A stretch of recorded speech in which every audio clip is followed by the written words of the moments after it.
Hello and welcome back to my channel, or if you are new here, hi, my name is Ness and I like to talk about books.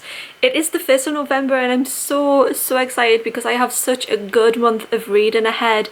If you want to know what I'm planning on reading this month, there is a video, winter TBR. It's in there, and there's 7 books that I want to read, all themed around Cosy Fantasy. I'm actually in a bit of a rush because I'm meeting Rebecca. We're going for lunch, so I'm going to take my first read, which is going to be The Prison Healer. I'm also still currently wrapping up my read from October, Murder Road, and I'm trying to get that done. But I think I'm going to take The Prison Healer with me on our little cafe date. I've had this book for such a long time. It's, I think, the second oldest Fairyloot book that I have, so it's way past due of being read. Hear me out, okay? Okay. I have my Kindle. Okay. Because I've got my read on there that I'm reading for the vlog. Yeah. But that, which is a possible DNF. Oh? Yeah, I know. Got that because killing is the theme of my other vlog. Okay. And then I've got that because that's going to be the first book in my next vlog. Okay. And I thought vibes because, you know, it's autumn and stuff. Oh, nice. Yeah. Ta-da. I can't believe you brought that to a cafe though. Well, you know what, right? I just assumed there would be nobody here. And I can't get it back. Well, I mean, there is nobody here, but the staff are here, and the staff are going to know what we're doing. This isn't the first time they've seen people like us before. It's okay. How many people like us do you think exist in this area? A few. I know of a few. Apart from Gavin. I know of a few. Oh, there we go. I've never seen anyone whack out a tripod in a cafe though. True.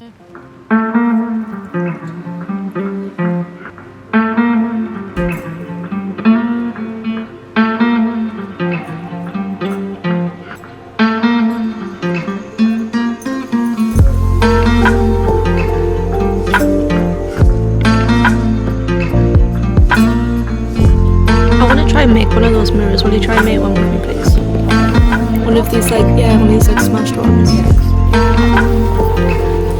So, you'll be proud of me because for the very first time, I'm actually protecting my books in these. Yeah, I quite like this one though. It's really handy with like this bit.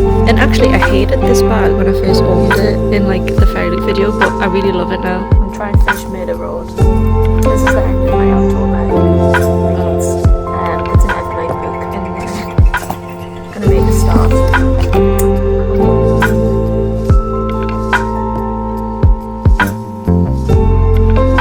This sentence, in fact, the fact that she's someone's future wife is the reason I'm kicking open the rear screen door with my already at full mast. That's disgusting.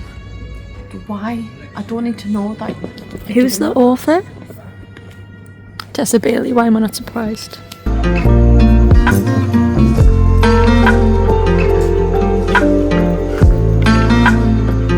Surprise, surprise, our reading date did not go well. I read like 10 pages of Murder Road.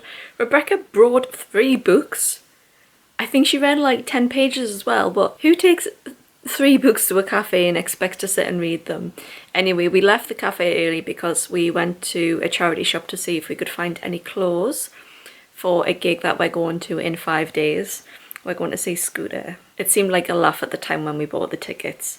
Kind of like something that you just have to do to say that you've done it. We didn't find any clothes. We also went in the works, but we were super good and didn't buy anything.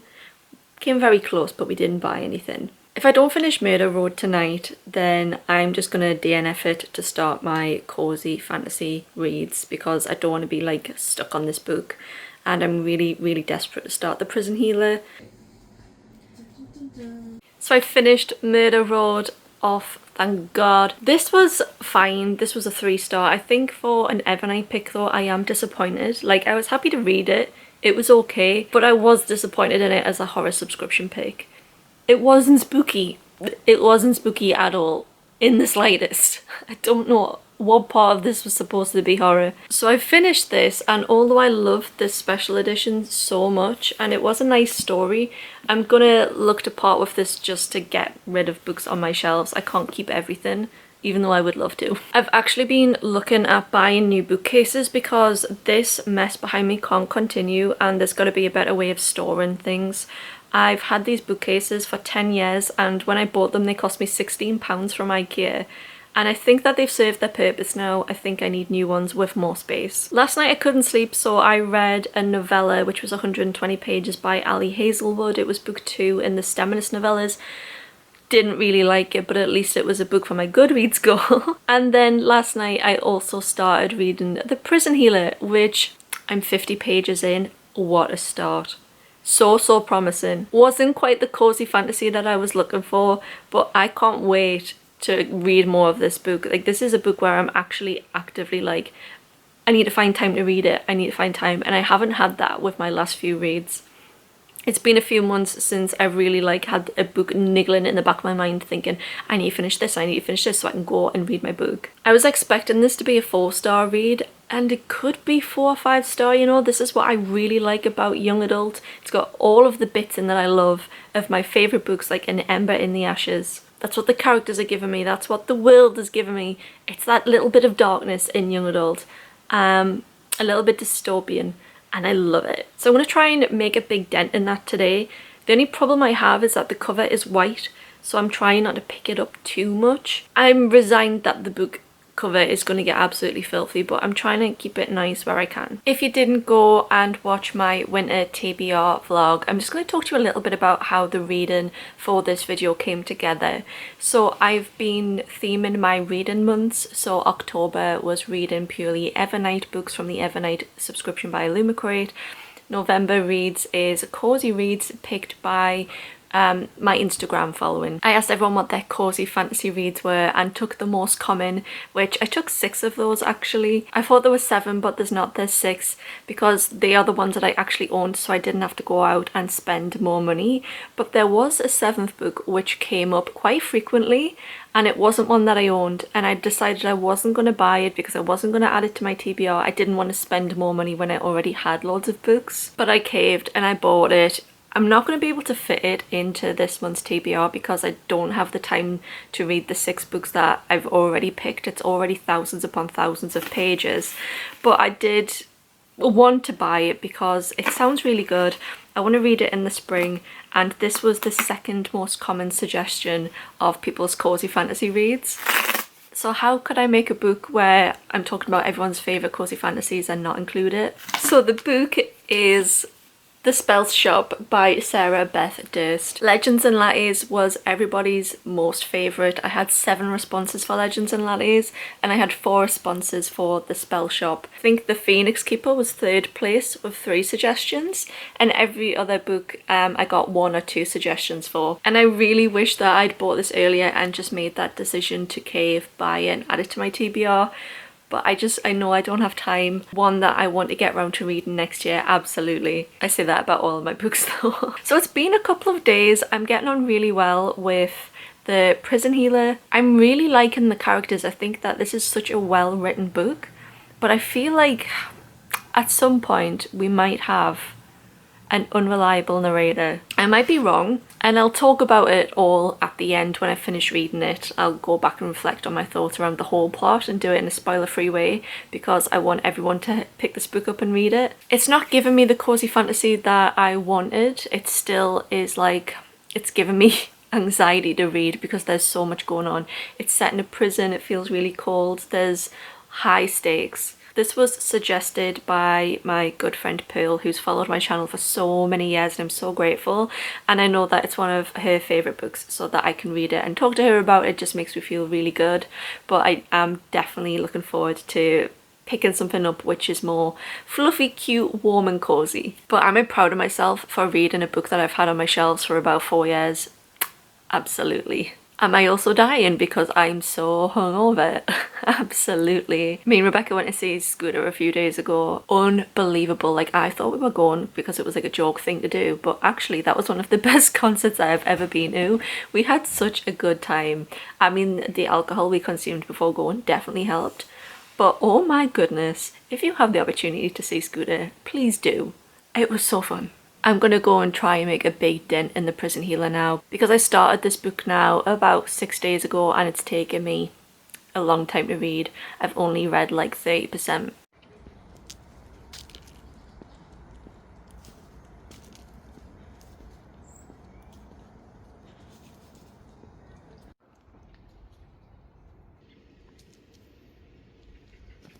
grab a pen and paper because I'm about to tell you how to have the best day in Edinburgh.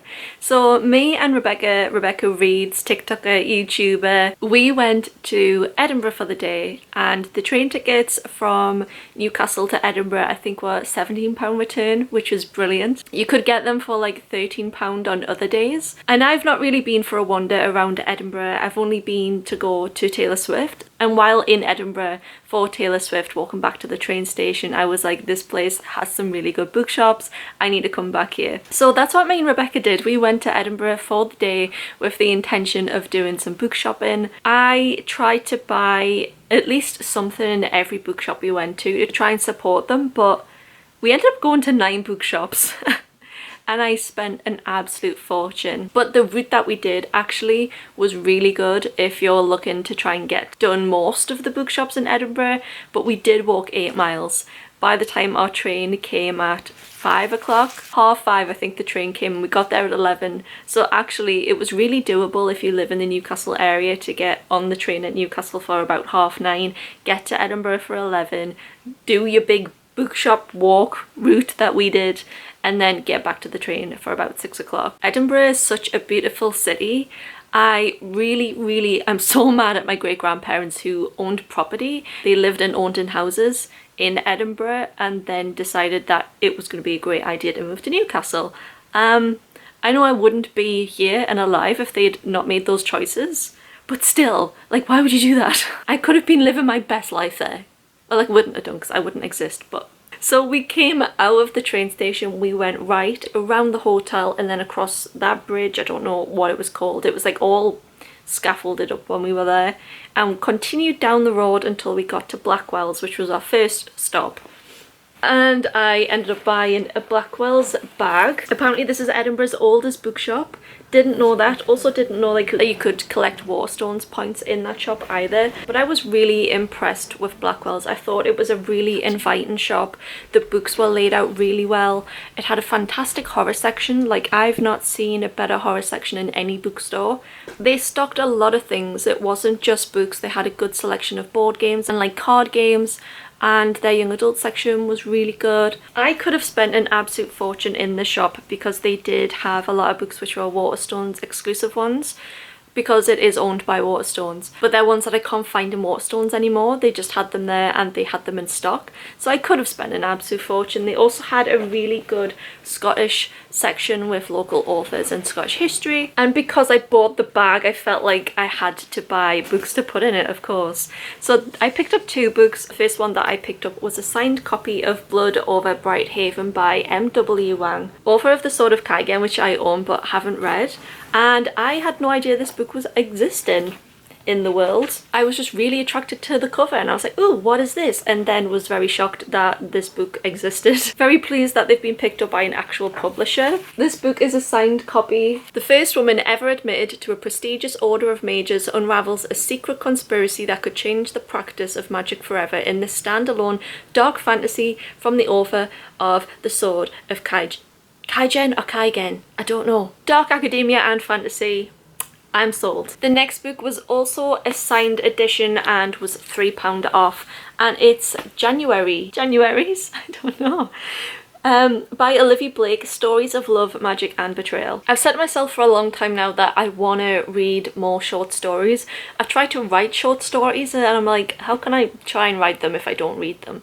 So that's one of my goals for 2025, is to read more short stories, and this is a collection by Olivia Blake. Digitally printed edges. One of the standouts of this edition, which Rebecca opened in the shop, it's the end papers. When I saw this I was like, yep, I have to have that. Next we went to a bit further down and on the right to Lighthouse Books. I didn't know what to expect because I hadn't seen any pictures of Lighthouse Books at all, but this was my joint favourite with another bookshop.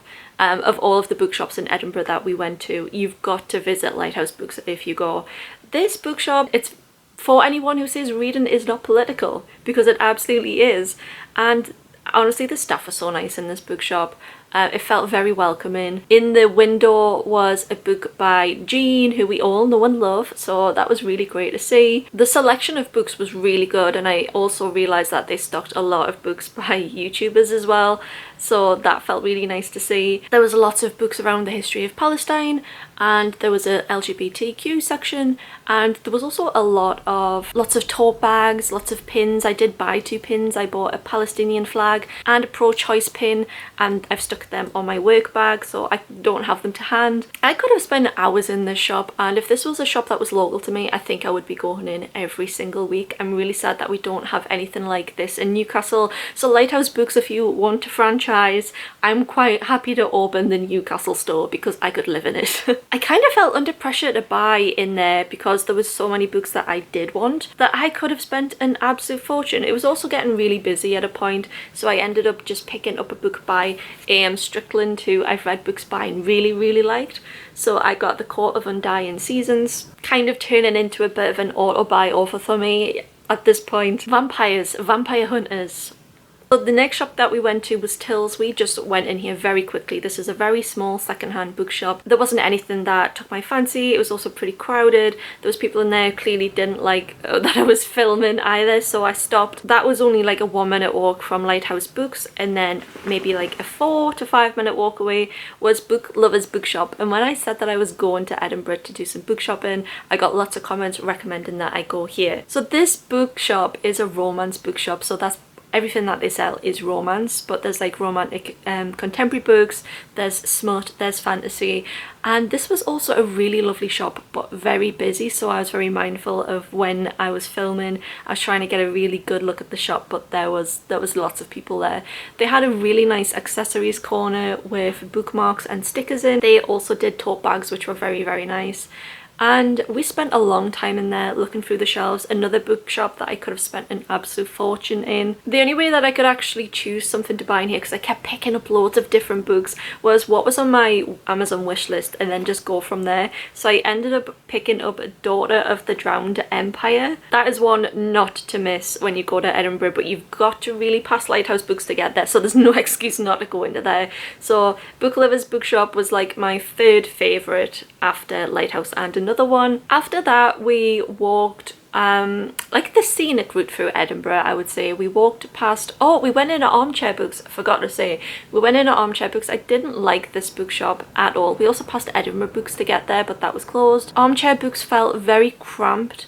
It was really hard to look around because of the people in it. It didn't feel very homey for me. I don't like crowded spaces anyway. I didn't like the vibe of Armchair Books, but it seemed like a lot of people did because it was very busy, but it was not for me.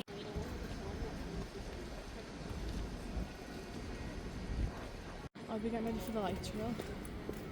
We then went for lunch, and I may or may not have had a little treat myself drink. We went into like the fanciest Wetherspoons ever, and I think this contributed to even more book buying. After lunch we went to Golden Hair. I agree with Rebecca that there was something about this shop which it just wasn't for me. That's how Rebecca felt when I watched her TikTok about our day, and she said that there was something about it, it just wasn't really a shop for her, and I completely agree.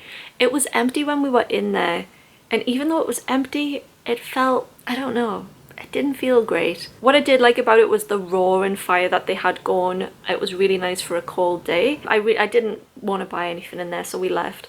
So we next went on a short walk to Rare Birds, which was my joint favourite bookshop with Lighthouse Books. I absolutely loved it here. I also bought a little tote bag. This bookshop just does books by female authors, and I felt so great when I was in there. It had a really warm feel. It was very busy, lots of fellow book lovers, and it was really well stocked. I loved their use of colours. I loved the flowers that they had. It was an interesting shop to be in. I went with The Book of Asriel by Amber V. Nicole. I've just realised they gave me a little bookmark. That's so nice as well. And I picked this because every shop we went into, Rebecca kept trying to like get me to buy this book. Like when we were in Lighthouse Books we saw this and I didn't know what to pick, and she was like pointing at this. She's never read it, and I think she actually got this mixed up with Haunting Adeline. I think she thought that this was like way out there smut. and I don't think it is. For the memories of like that running joke that we had through Edinburgh, I bought this book at Rarebirds. We actually hopped on the 29, or was it the 26 bus outside of Rarebirds back to the main street in Edinburgh, and then took a walk to Waterstones. It was getting dark by this point and there was a lovely glow on the castle. I actually didn't buy anything in Waterstones, but Rebecca did buy the Book of Asriel, I think, in Waterstones.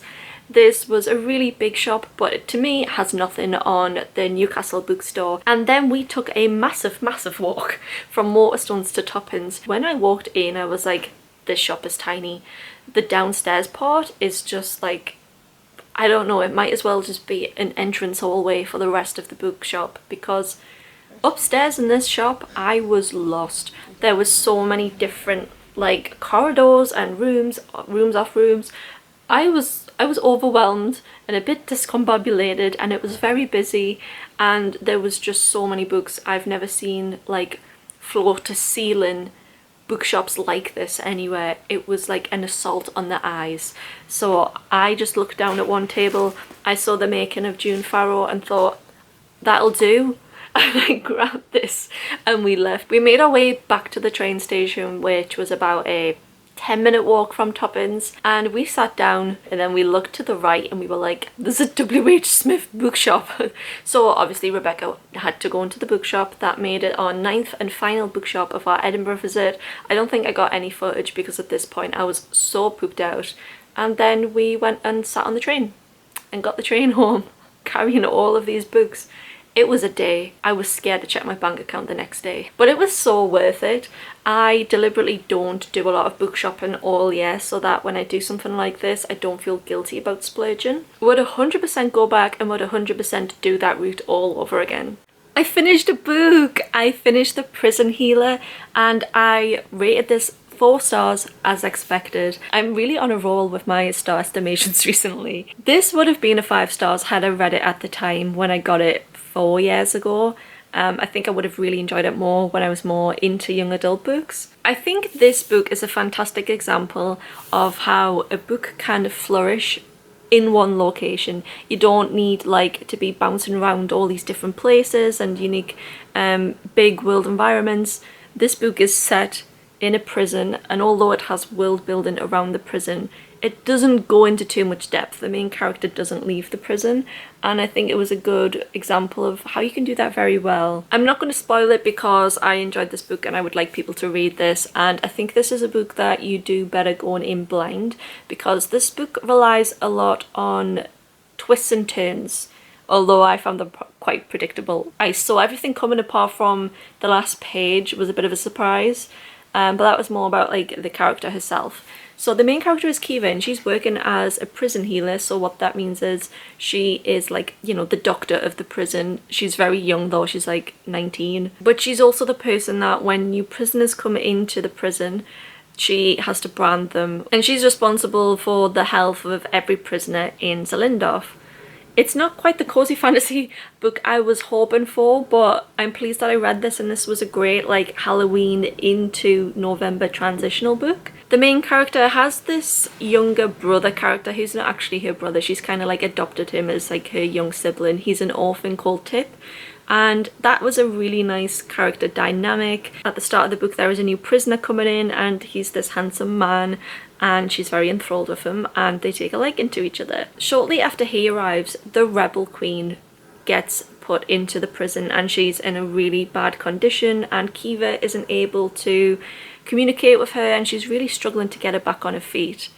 A note arrives with the traitor queen asking her to keep her alive at all costs and that someone is coming to rescue both of them. Very quickly, Kiva's life gets entangled in the well-being of the traitor queen and keeping her alive. But the current reigning royal family sentenced the rebel queen to the trial by ordeal, which is a series of elemental challenges based on air, fire and water.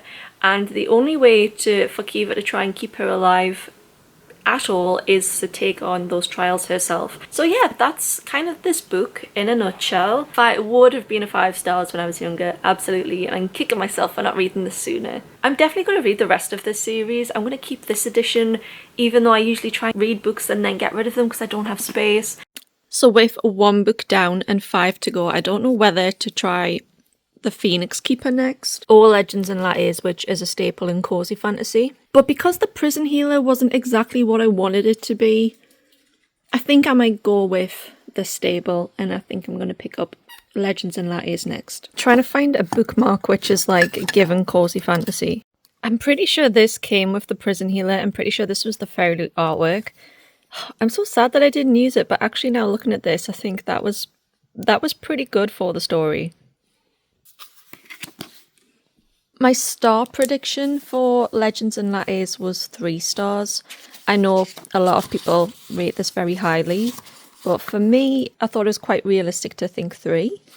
If it's more than that, I'm going to be pleasantly surprised.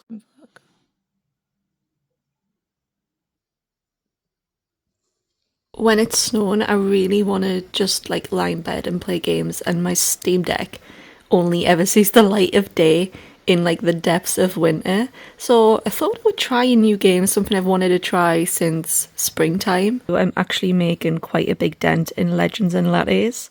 I'm really enjoying this book actually. I think this is going to be more than a 3 star. Oh my god, there's a character creation. How did I not know this? Oh, hell yeah. I couldn't think of a name, so I just went with the book I'm reading.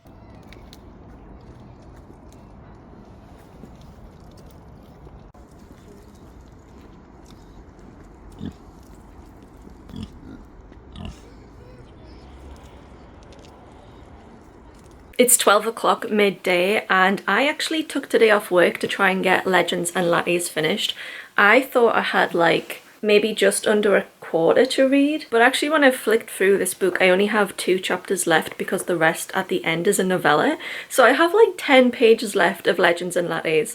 My hope is to try and finish this today and then almost finish another book. I don't think my husband is going to be very happy about that because that means like I'm not doing any housework on my day off, but I'm really going to try and make a really big push to try and finish a book so that I can get my TBR caught back up, because I am so far behind right now. I've not read anywhere near enough as I thought I would have at this point. I am really enjoying Legends and Lattes and I hope it doesn't end, but we've just had like a hint of romance.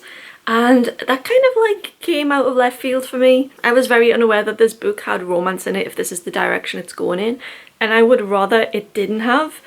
I thought like the friendships in this were lovely and really pure and nice.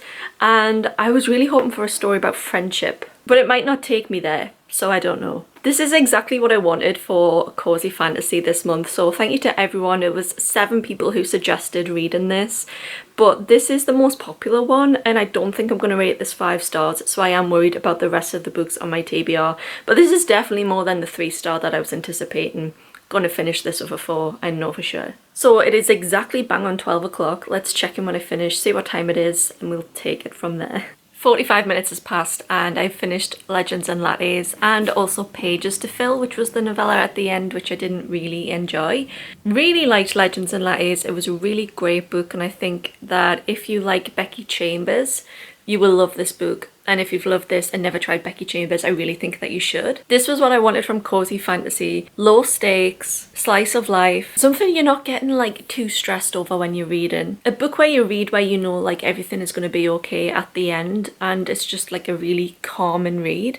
And that's really what I needed right now because a lot of what I've been reading is just agonizing. Legends and Lattes is basically just about someone who had a former life as a mercenary and now they want to open a coffee shop. There's a few little problems that they have along the way, but it's mainly like around the connections that they make, how their coffee shop comes to be about. This is a former NaNoWriMo project which was self-published and I do think it deserves to be picked up by a publisher. It's published by Tor. Never do me wrong, Tor. I always enjoy the books I read. I do have Bookshops and Bone Dust and I was a bit worried because Pages to Fill was a prequel to the main character Viv and her discovery of coffee, because this is set in like a D&D style world. Nobody knows what coffee is. And I didn't enjoy that prequel novella, so I'm quite worried about going into an actual full-length novella. But according to Goodreads, the ratings are like even better than this, and it seems like if people liked Legends and Lattes, that they like the prequel. So that might be something to read next autumn for me. This is going back on my shelves. I'm gonna keep this, and I think I've got 4 books left to read. I think the one that came up next most popular for Cosy Fantasy was Emily Wilde's Encyclopedia of Fairies, but I'm not sure that I want to read the edition that I have, because it's a Fairyloot edition. I think I want to get a paperback. So I need to decide between the Honey Witch and the Phoenix Keeper. One is Fairyloot and one is Illumicrate. I think whichever one I see on my shelves first is going to be the one I'm going to pick up next. The book that I did just see on my shelves straight away when I was looking was The Phoenix Keeper, and this came out recently in Illumicrate. I think this is the August Illumicrate box. This was recommended by 2 people, and I was very surprised that at the time when I put the poll out that people had actually finished this, because I think this is over 400 pages. Yeah, it's nearly 500 pages. It is an absolutely stunning edition. I think this is the longest book on my TBR for this video, so I think it's a bit ambitious thinking that I'm going to read this in a day. Oh, I never noticed that this actually has like an author letter in with illustrations. How did I miss that? Honestly, such a lovely edition. I absolutely adore the end papers. I think this one actually has a sapphic romance in, so I'm looking forward to that in this book. I've been watching so many Planet Zoo videos recently. I've stopped playing it because my PC is kind of like not accessible at the moment, and I found this video where someone spent like, it's like a 13-hour video of someone playing Planet Zoo, and I'm 10 hours into it, and I probably could have spent those 10 hours reading a book for the month. It's a great video about someone building an ethical zoo, so yeah, that ties in really nicely with setting me up for wanting to read a zoo kind of book. So I think this book is the main character is a phoenix keeper, and she's struggling with their conservation efforts, and she's trying to team up with another zookeeper who is like her arch enemy. I've just read the author letter part of the Phoenix Keeper, and I thought it was really interesting actually, and I thought I'd share it with you. So the author says that she has a PhD in environmental science, and she has a bachelor's degree in natural resources. She talks about her time visiting the San Diego Zoo Safari Park and the influence that that's had on her life and interests. She takes the inspiration from the Condor Ridge exhibit at the park for the book, and she basically says that when she was 8 she remembers coming across these condors, and in 1987 there was only 27 condors in the world. And the conservation biologist captured all of the 27 birds and brought them to captivity to the San Diego Zoo. And now the population is back up to above 500, with 340 released back into the wild because of their conservation efforts. She then talks about how she feels like she's put so much of herself in this book because of her own personal experience with that, but also her experience of social anxiety and how that's had a lifelong impact on her and how she writes that into the story. Author pages don't usually have that much of an impact on me when I'm reading the book, but this one seemed really special and I wanted to share it. It's 7 o'clock and I'm on page 52, so not the dent I wanted to make today. There was so much set dressing though in the first 50 pages of this book that I found it really hard to sit and focus on. There was so much description about like the zoo and mythical creatures and looking after them and their habitats. It was just a description overload. I know for some people that would be really appealing, but I find it really hard to concentrate when there is so much going on that I need to imagine. So I kept putting this book down and just picking TikTok up, and I really need to uninstall TikTok. I feel like it's ruined my capability to really concentrate. I'm trying to do things that are more like long form, like read a book, watch a movie, watch a TV show, instead of just like scrolling for serotonin, because I feel like it's destroyed my concentration. But I've still got another couple of hours of reading to go, so if I can get like another 100 pages in, that would take me to nearly the halfway point in a day. I think that's pretty good. I'm really pleased now that something's finally started to happen.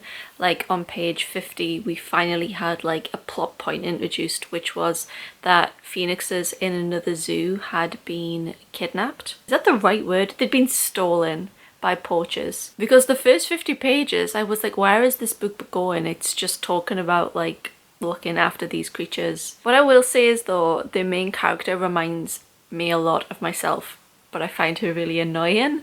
She has all of the traits about myself that I find annoying about myself. I usually like to read characters that are nothing like me. It's nice to like be in the headset of someone confident and strong. This hits too close to home. She's very socially anxious. She's very introverted, isolated, and I'm like, yeah, that's me. I am going to set an alarm on my phone for 1 hour time. I'm gonna try and not pick my phone up in that time. I'm on page 53. Let's see how many pages I can read.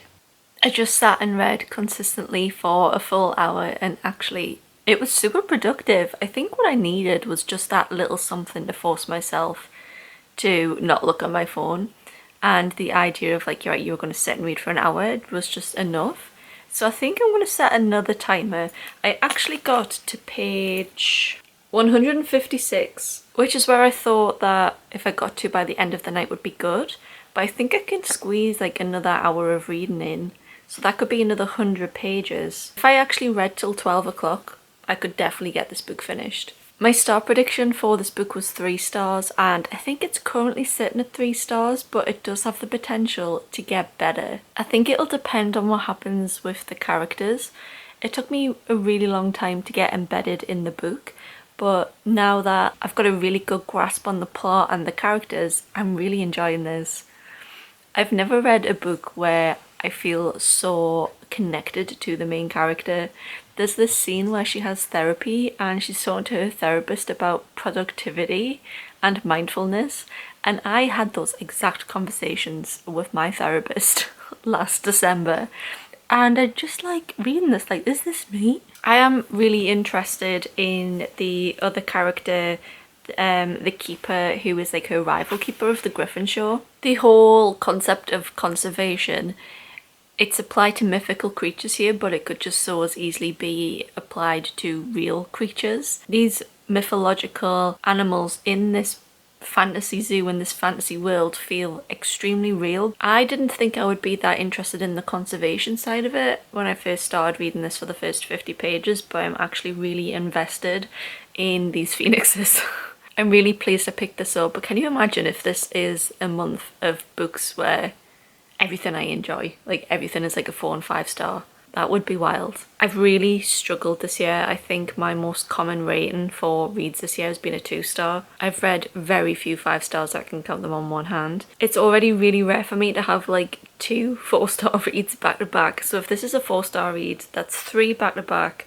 Maybe I've just found the genre for me. Maybe it's because I've picked books based on recommendations when I've asked for them about people's favourites, so they're sending me the best of the best. It's really making me think about how I set my TBR for the year ahead. I've been wanting to read all morning, but this is the situation.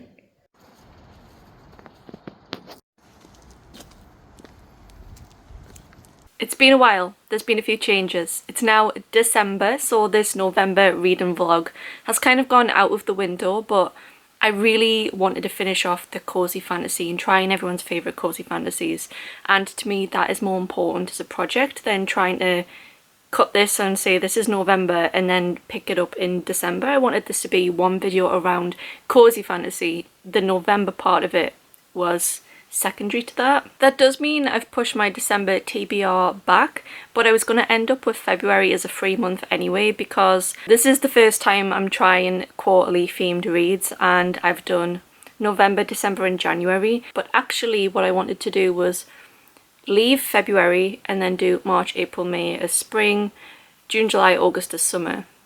So February was going to be a free month anyway, so if I just push everything back by a month, I think that'll be okay. I also have a 4th bookcase, but I'm sure that the bookshelf tour will be up by now anyway, so you'll probably already know. I finished a book.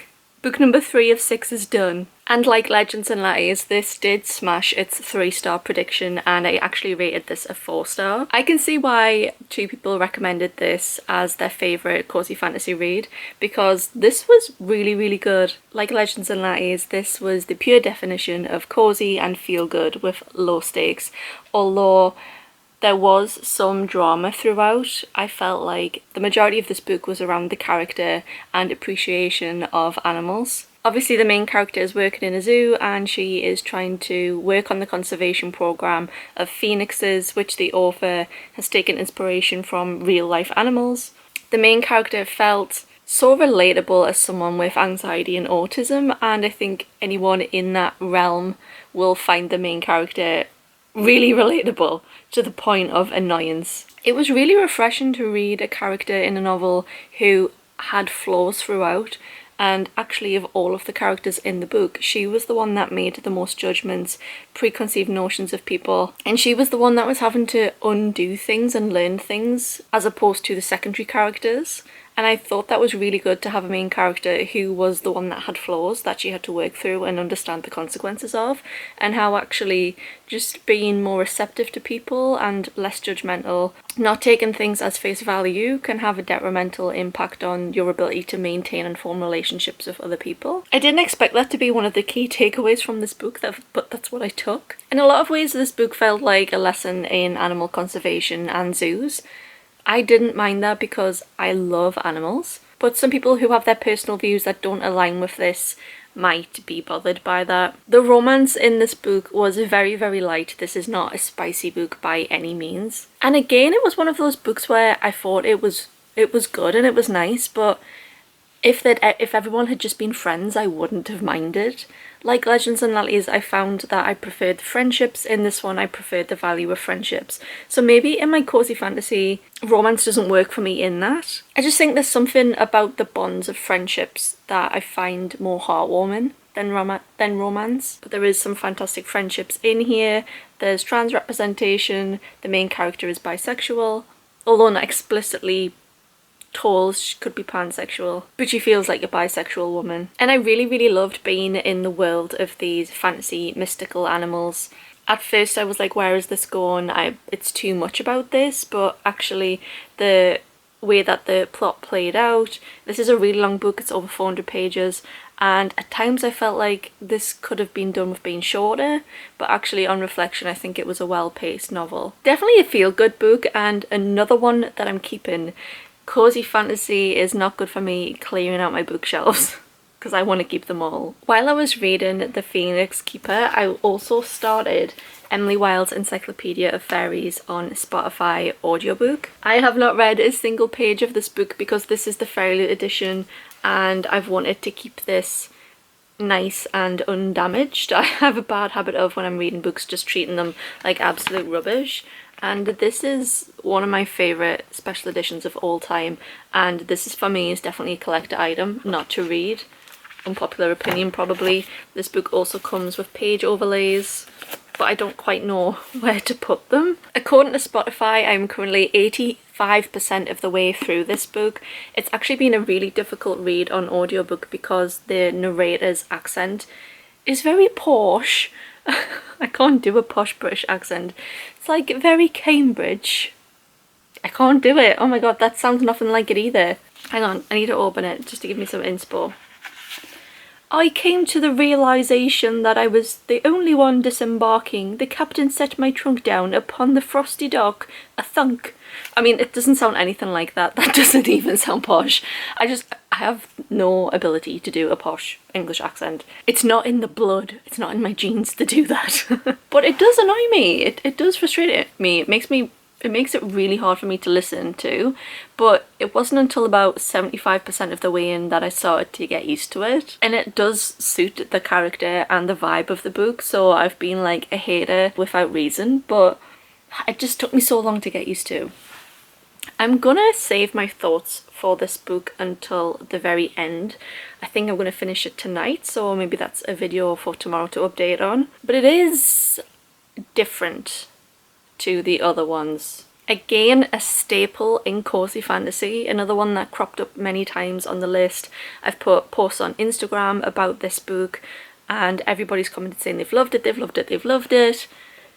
I think the detriment to this book was me reading it alongside The Phoenix Keeper. They're both very similar books. They both have the foundation of being about magical fantasy creatures. And actually, of all of the books to read at the same time, these were probably not the ones because these are most alike. So it makes it very easy to compare them.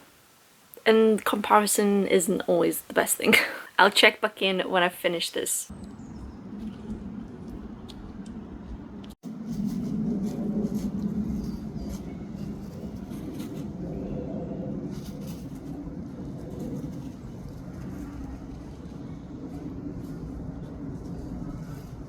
I'm going to do my skincare while I talk to you about book number 4, Emily Wilde's Encyclopedia of Fairies, which I have now finished. I listened to this purely by audiobook though because I didn't want to ruin this edition. I think I kind of regret that decision because I'm not sure that I enjoyed it as much listening to the audiobook as I would have done had I just sat and read this. So I do think that in the future I am going to reread this and give this a read. I think my star expectation for Emily Wilde, I think it was 4 stars, but I can't remember if I had it at 3. And I was kind of right because I do rate this somewhere like 3.5. I can't decide between 3 and 4. I've been looking at what other people think on Goodreads, and I think some of the negative comments are pretty valid. So that has kind of like dragged it down to more like the 3-star range in my opinion. And I'm also thinking about comparing it to The Phoenix Keeper, which I really liked way more than Emily Wilde. But again, that could have just been the medium that I was choosing to read it. Emily Wilde's Encyclopedia of Fairies, I can see why it's a staple in Cosy Fantasy. In terms of the world, it was cold, wintry, autumny. It's set in what I kind of imagined was like a fantastical Norwegian island where fairies are real and the setting feels very... There's fireplaces to get warm. There's like no instances of electricity that I can think of. I actually think I would use the word whimsy to describe it. God, my psoriasis is so bad right now. I do apologise. It's so painful. I'm really struggling to get it covered up with makeup and chemicals because it just burns, and I'm at the point where I'm like, it's just not worth it. I thought given my age I would invest in some skincare, but honestly I don't think this is doing anything. I am not a skincare girly. I'm a skeptic. The main character, Emily, is like a researcher or like a... I don't know, it kind of felt like she was doing a PhD at Oxford or Cambridge or wherever. And what she's doing is she's doing an encyclopedia of the Fae and the fairy folk, but she's very knowledgeable on other types of like folklore and fantasy. It makes fantasy feel really real in the way that The Phoenix Keeper did, because you could totally see like that zoo being real because it links all of the real themes of having a magical zoo to a real zoo. I kind of felt like that with Emily Wilde's character, is that through her dialogue and through what she was actually trying to achieve with this encyclopedia, that it felt really real. What I will say though is I kind of felt like this book was in 3 parts. There was a focus on like her and her study. There was also a romantic kind of storyline. And then there was just this kind of like weird plot that was introduced around like fae politics. And I'm not quite sure how well they were seamlessly woven into each other. At some points I was like listening to the audiobook like, what is happening? What is going on? In the first instance of her writing an encyclopedia, although it did make the world feel really real and it definitely added to the world building, at times I felt like it was a little bit... It gave me like academia. It did feel a bit dry, and I think that it would feel dry for anyone who was just not interested in something like that at that point. And I do think if I hadn't have been reading this book for this challenge specifically, I would have DNF'd this book about 20 to 30% of the way in and then went back to it on a later date. And I think maybe that's what I should have done. In terms of the romantic element, Emily Wilde as a character comes across as extremely autistic coded. And I really liked her character, and I also really liked the main character as well. I thought that he had a really great personality. The audiobook narrator had an Irish accent. He was really funny and witty, but I think the problem is this book seemed to market itself as him being like her academic rival. Dashing and insufferably handsome academic rival Wendell Bambleby. I wouldn't say they were academic rivals. I think that's trying to sell the book as kind of like a rivals to lovers, and no, absolutely not. To me, they just always felt like friends. Like, I was expecting them not to get along, but I didn't get that at any point. And I thought that their relationship was quite nice, but was it memorable and is it going to stand out as like some of my favourite couples?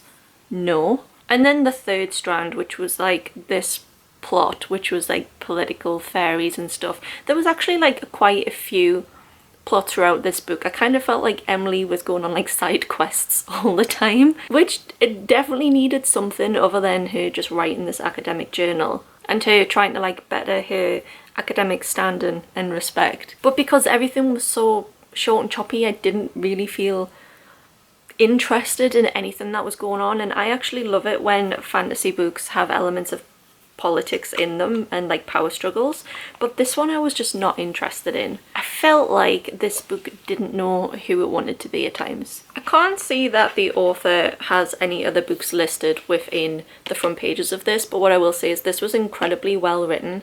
I will give it that. There was elements of humour in it throughout. There was one point where I was listening to the audiobook and I was like actually chuckling because I thought it was so funny. The standard of writing by Heather Fawcett is great, and I will be reading book 2. I own the Fairyloot edition of book 2. I think I've ordered the third one, or maybe like if it isn't out of pre-order yet, I do have my diary marked to buy that. And I would look at reading other books by this author as well. I thought the concept was really good, and the execution was probably as best as it could have been. I can see why this is a lot of people's favourite cozy fantasy, if I'm honest, because the vibes were great, low stakes and funny, whimsy, autumnal. But because I'd had other things in this field to compare it to, I guess it just kind of like fell away from achieving that solid 4-star. If I'd read this before Legends and Lattes and The Phoenix Keeper, I think this would have been a solid 4-star. And I'm kind of worrying now about my next reads, which are Spells for Forgetting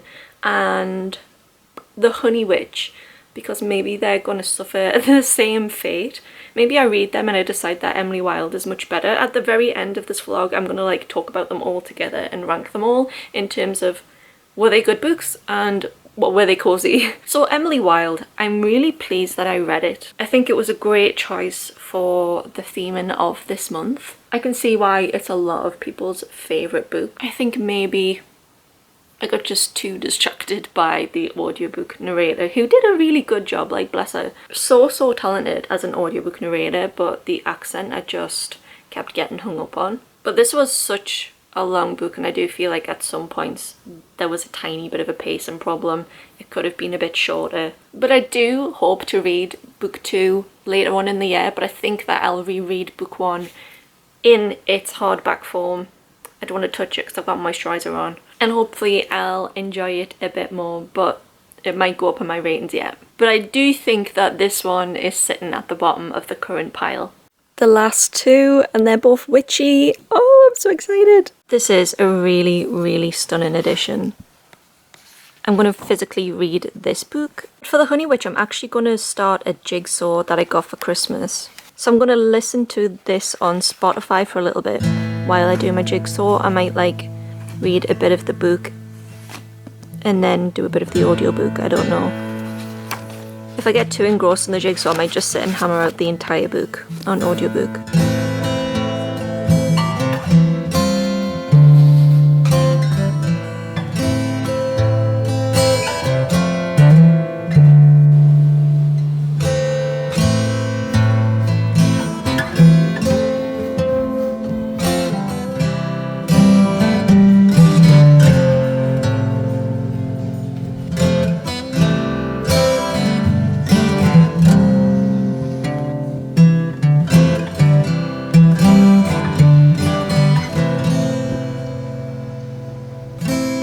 Whoever told me to read this book for this video, I love you. I love you. I love you. I love you. I love you. I'm on page 245 of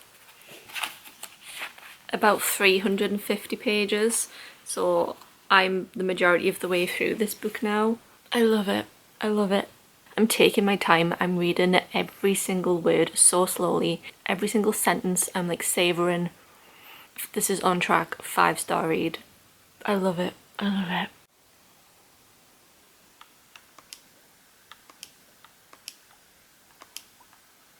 Rebecca got me a jigsaw for Christmas, which is great, but like, it is actually the most impossible jigsaw ever. Like, what is this? What? I thought that was like an edge piece, but it's not. It's just bizarre. Had a break in the Honey Witch to make some homemade soup, and I'm almost finished the jigsaw and the Honey Witch. I actually started them both at the same time and we're making very good progress. On the same day, I have now finished book 5 and 6 of this 6-book challenge, and I am so happy that I'm actually finally finished. Look, I loved all of these books. I really enjoyed all of them, but I'm so relieved to now have like a little bit of a change of pace. Reading 6 books of the same genre and theme back to back was actually more of a challenge than what I thought it was. Before I talk about them all and compare them, I'm going to talk about individually the Spells for Forgetting and the Honey Witch. I need to put the old glasses on to see my notes. Okay, so Spells for Forgetting, I thought this was going to be a 3-star, and the Honey Witch I thought was going to be a 4-star, and actually it's the other way around. Spells for Forgetting I have ended up rating a 4-star book. This is a standalone novel, but for the majority of this book I thought this was going to be a 5-star. I was enjoying reading this one more than any other book of this month. 2 months. And I think it's because it fit my usual reading taste a little bit more. I do predominantly read fantasy, but my favourite thing in fantasy is still a murder mystery. I love crime, I just don't like reading about real life crime that makes me worried to like go to bed with a door unlocked. It feels a little bit different in fantasy. The setting of this was super nice. I don't usually like books set in like small town island. It's like that typical Pacific Northwest vibe. Rural and isolated, can only get there by like a ferry. People who have lived on this island have lived there for generations upon generations. And a remark is made near the beginning of this book that the females who live on this island can use spells and can use the earth's or the island's magic to cast spells, but they don't actually call themselves witches at any point. This is like definitely magical realism. The main character is called Emery, and in the present day setting she's about 30-ish. She's a herbalist, which I really enjoyed. Like, just the pictures in my head that I had of this whole book was just amazing. And she has spent since her graduation night trying to forget something that happened on that night. That was the night that her best friend Lily was killed, and at the time they suspected that her boyfriend of the time, August, was her murderer. And August and his mother flee the island and they go and live on the mainland, and they have no contact with Emery again until August's mother dies and she asks him to bury her ashes on the island. So for the first time since he was 18, 16, he is going back to this island, and he's going with the sole intention of burying his mother and then leaving and dealing with the estate from the mainland. But of course he can't avoid Emery, and being there drags up all of these memories, and it stirs the island's inhabitants to being really cautious and fearing that he's going to cause problems for them. This genuinely did not feel like a fantasy novel. I'm quite surprised that this is a Fairyloot pick, if I'm honest, because it kind of stands out from the rest of the Fairyloot picks. It's cosy in a cold sense. Like, the island felt very grey and unwelcoming and sad. I had a lot of anxiety at some points because I was like, I don't know how this is going to end, and this could end really badly. But it felt cosy still in the sense that it's like a book that you would like put the fire on, get a hot chocolate, and you would sit and read this. I was really surprised by how much I really liked this book, but I think this book is not for everyone.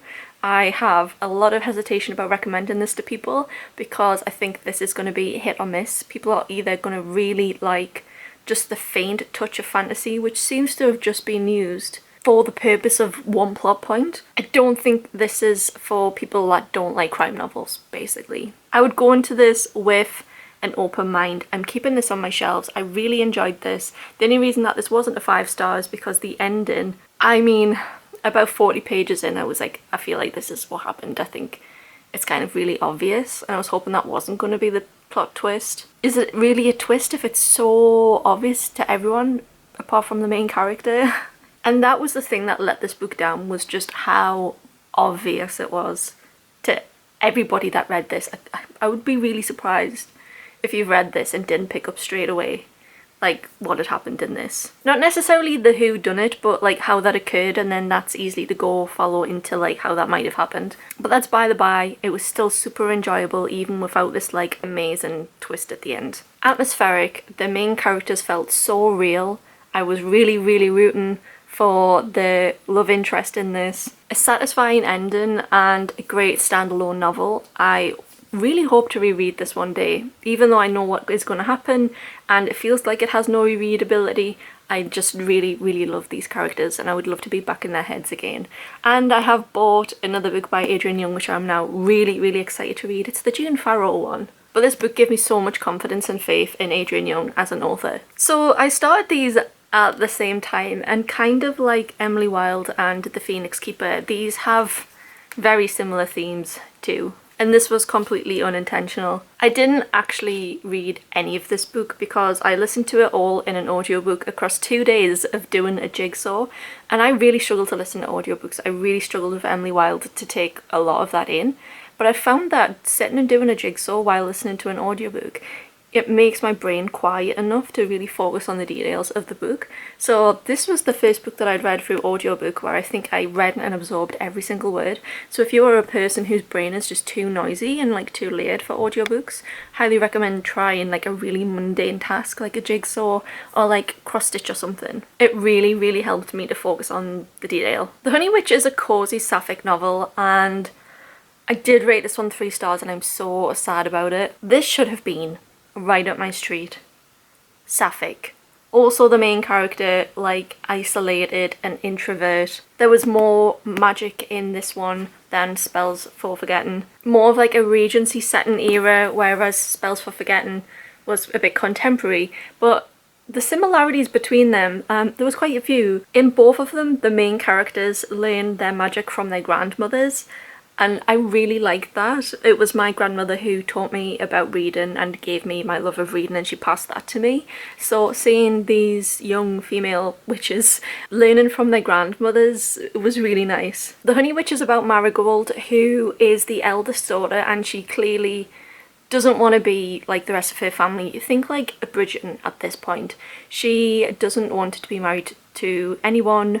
Her family is really wealthy and and she feels like an outcast. But then her grandmother shows up and tells her that the reason she probably feels this way is because she's been drawn to the island of Innisfree, which is where magic happens, to take up her destiny as a honey witch. And this is a witch that can use the powers of the earth and mainly honey, and they do this for the greater good. Because everything has a yin and yang, the opposite of a honey witch is an ash witch, and they have cursed the lines of honey witches to never find true love. So Marigold has absolutely no concerns about giving up her true love to become a honey witch because she doesn't feel like that she would ever have one. And she goes to the island of Innisfree with her grandmother, who teaches her about the art of doing things for the greater good, using the powers that she has. So part 1 of this novel is a lot about her finding her powers and how to use them and how to apply them, but later on the novel progresses to part 2 and 3, which are focused on her relationships with her friends and those around her, and also trying to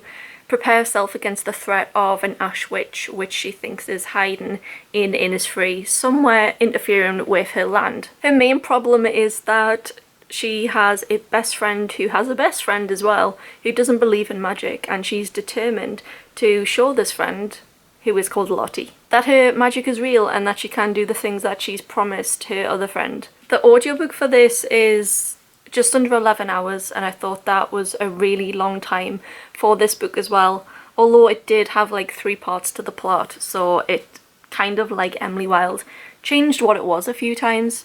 But it makes sense for a standalone. It's trying to cram the whole story of this main character and the world in this book, but it did still feel like it had some pacing problems.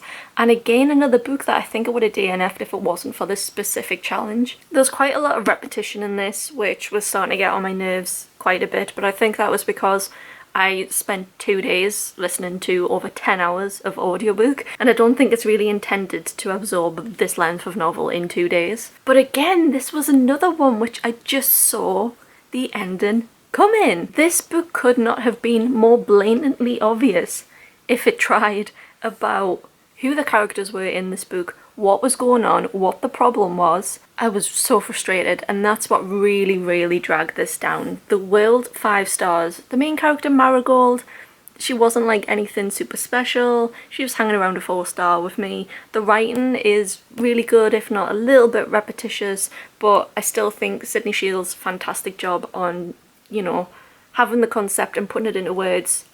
She crafted up a really nice world, some really emotional moments. I felt like at some point the main character was just dumb because she couldn't see what was right in front of her, but nobody could. And there's only so many times you can have all of the hints dropped before you're like, okay, is everybody going to get it now? And I think that was my problem with this. Look, I shouldn't have read The Prison Healer first because that genuinely had twists. I was really kind of like gasping, shocked at some point when reading that book. That since then I've really struggled with that, but what I think is Cosy Fantasy isn't really meant to be like, oh my god, shock, horror, turn the page and you're gagging. It's meant to be like a nice fun ride, and I guess that was what this was. Even though there was this whole threat to the main character, it didn't feel high stakes. It felt very, very low stakes. You knew you were going to get a nice whimsy outcome of this. And a stunning, stunning addition from Fairyloot, so I will be keeping this.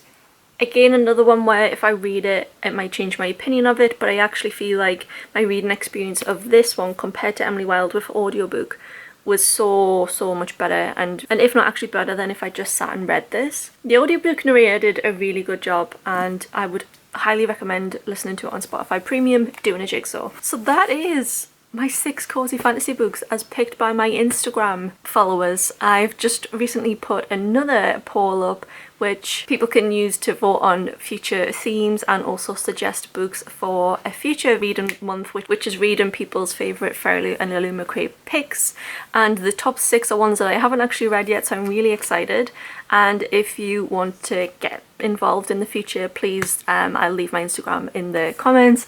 I'll be doing this semi-regularly. At least once a quarter, I would like books from my shelves picked by you. So now let's look at the 6 of them and rank them in terms of what I enjoyed more and which ones were the most cozy. Okay, so this was actually really hard, but not as hard as trying to pick them all up at the same time. So this is them ranked by coziness. Okay, so coziest, I've put Legends and Lattes. I really felt like the vibe was just made, absolutely made for Cosy Fantasy. Brilliant. Second, I've got The Honey Witch because very low stakes. It had a big focus on friendship, and I think friendship is always cozy. Just felt really lovely and kind of like the type of world that you'd want to be in.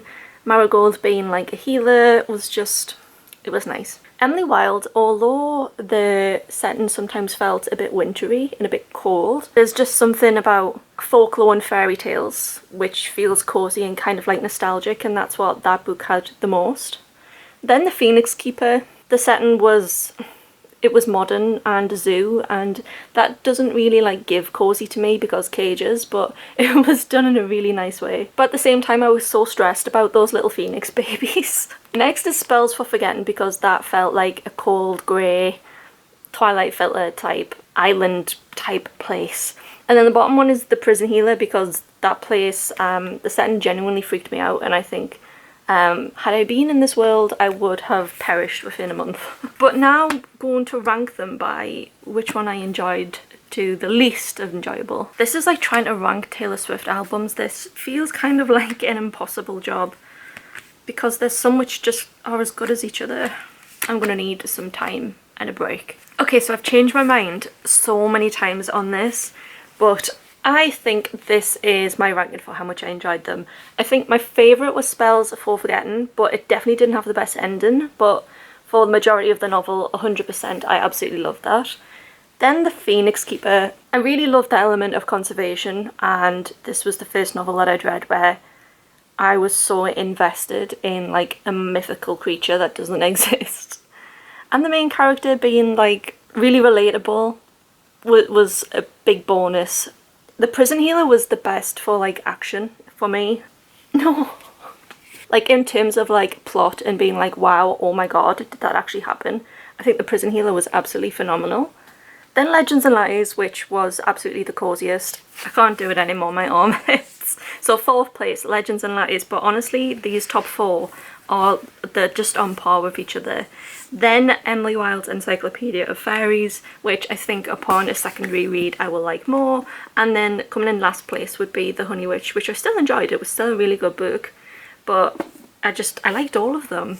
And I can't believe I've had the best reading month, 2 months, that I've had in years. Everything that I read was really good, and I truly think that was because you helped me pick it. And that's what I kind of want to do for 2025. I want to know of all of the books on my shelves, what needs to be prioritised, what I should be reading. I think that'll help me to not buy more books. And I really think that it'll help me fall even more in love with books and reading. I'm keeping all of these. I was really hoping that some of these could be culled. But I'm really hoping that my February theme, which was due to be scheduled for January if you watch my wrap up, which is reading books on my shelves that I've had the longest, will help me to have a little bit of a cull, because I'm hoping to DNF a lot of those. They actually weren't the only books that I read across November and December. I also want to give honourable mentions to books 3 and 4 in the Ice Planet Barbarian series, Barbarian Lover and Barbarian Mine. Barbarian Mine was a 5-star. I know I've just rated all of these books less than 5 stars and said I loved them, but Barbarian Mine was a masterpiece and it should have been 1,000 words. That's all I'm saying. I'm about to go and start my first book of my next challenge and film the intro for that, and I'm very excited. If you've watched all the way to the end, please let me know what your favourite Cosy Fantasy book is, and I will see you in the next video. Bye guys. Can't believe I'm signing off after such a long project.